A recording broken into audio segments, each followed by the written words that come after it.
Hello everybody and welcome back to another EPO video. We are just about 2 weeks away from the Georgia runoff Senate elections on January 5th, 2021. And we've got 5 brand new polls, including Survey USA, an A-graded pollster which has both Democratic candidates, Raphael Warnock and Jon Ossoff, ahead of their Republican opponents by 7 and 5 points respectively. That is well outside of the margin of error, but compared to their poll from December 3rd, Warnock's lead has actually stayed the same, while Ossoff's lead has increased by 3 points.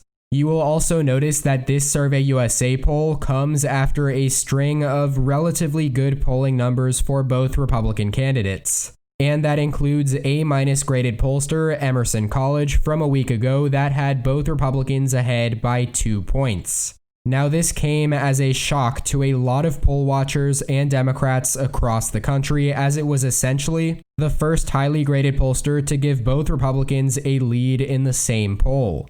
Nevertheless, the next interesting thing to point out here is the latest update from RMG Research, which just released this poll a day ago and once again gave the Democrats 1 and 2 point leads. This time around, however, compared to their latest poll from December 4th, it is Ossoff with the 2 point lead and Warnock with the 1 point lead compared to vice versa. Throughout the entirety of this shortened runoff cycle, I guess you could call it, Warnock has consistently polled ahead of Ossoff. You could also make the argument that Senator Kelly Loeffler, Warnock's opponent, has underpolled her senior Senator David Perdue, Jon Ossoff's opponent, but both things can be true at the same time. The next 2 polls from Trafalgar Group and Wick, a pollster that I have actually never heard of before, both had Republicans ahead. For Trafalgar Group, this is the largest lead they have given to either Republican, 7 points for Loeffler and 3 points for Perdue.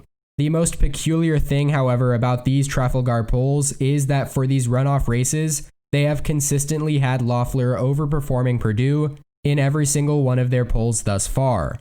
Back on December 4th, Loeffler led by 5 and Perdue trailed by 1. Then on December 12th, Loeffler actually lost 2 points and led by just 3 over Warnock, while Perdue gained 1 to make it a tie with Ossoff. But here in their latest update on December 18th, Loeffler has increased her lead by 4 to its highest mark yet, 7%, while Perdue jumped up by 3 to lead Ossoff by his highest mark yet, 3%. It's really important to keep in mind, however, that Trafalgar is typically a right-leaning pollster, and they do have a history of being well off the mark in congressional races, specifically in the 2018 midterms.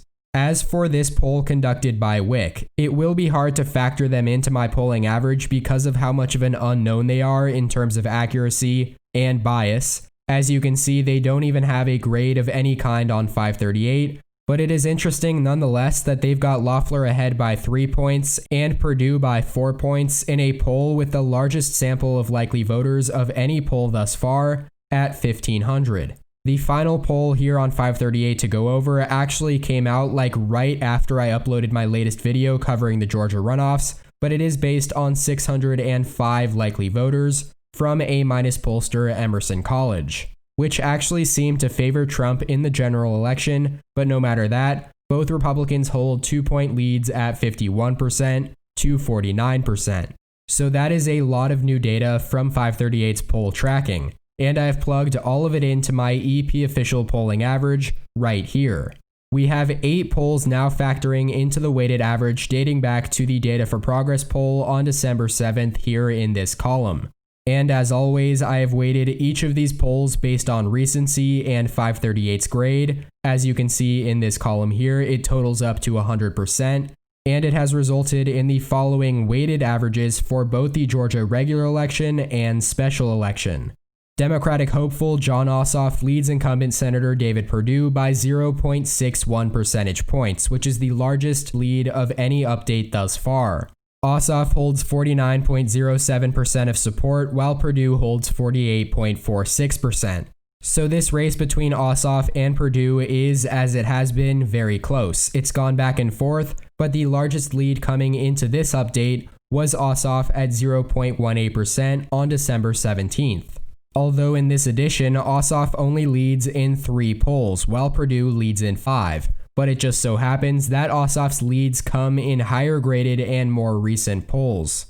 Based on the Democratic Party's history of underperforming in runoff elections, however, I would argue that Ossoff will need to expand even further on his minimal 0.63% polling advantage to feel confident in his chances on January 5th.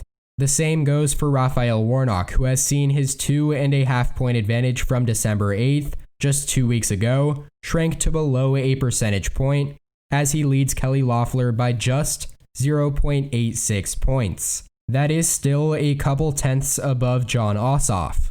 But I also think it's important to emphasize that Warnock has not lost relatively any support compared to when he led Loeffler by 2.5%. In fact, he is only down 0.12% from that original average.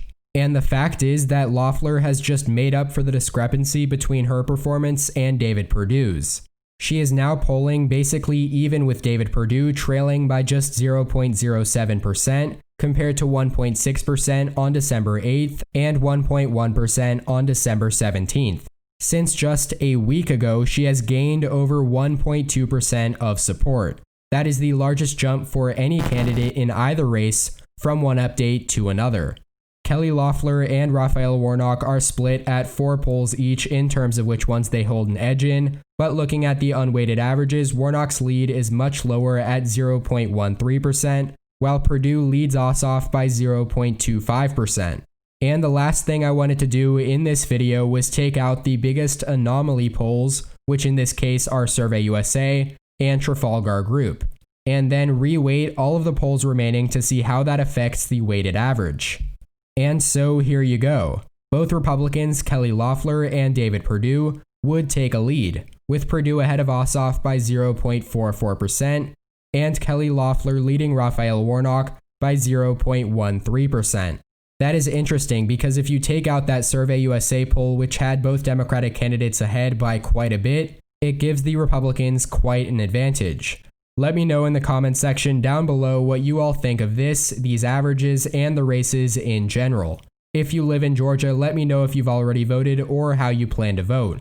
I hope you all enjoyed this video covering 5 new polls for the Georgia runoffs and the polling average as a whole. Make sure to like it down below if you did, as well as subscribe if you haven't already.